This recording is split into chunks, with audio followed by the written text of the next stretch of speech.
মনে পড়ে, যাদের একটু দূরে অনেকে ফিল করতে পারে না। আর একটু মেয়েরা একটু বেশি ইমোশনাল হয়, এটাও সত্যি কথা। আর আমার তো দিদুন মানে কি বলবো, খুব সফট, খুব নরম ছিল, মানে ভীষণই নরম ছিল, যেটা বলে বোঝানো যাবে না। দাদু না শেষকালে দিদুনকে খুব ভালোবেসেছে, খুব। তো একটা গজল শোনাই এইখানে দাদু আর দিদুনের জন্য।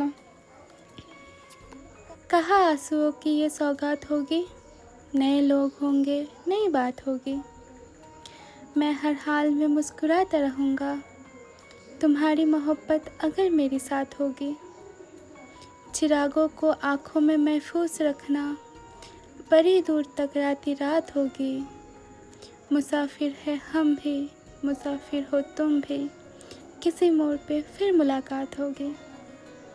অ্যাকচুয়ালি যখন এই গজলটা শুনেছিলাম না, তখন আমার এরকমই কিছু মনে পড়ছিল, তাই জন্য শোনালাম।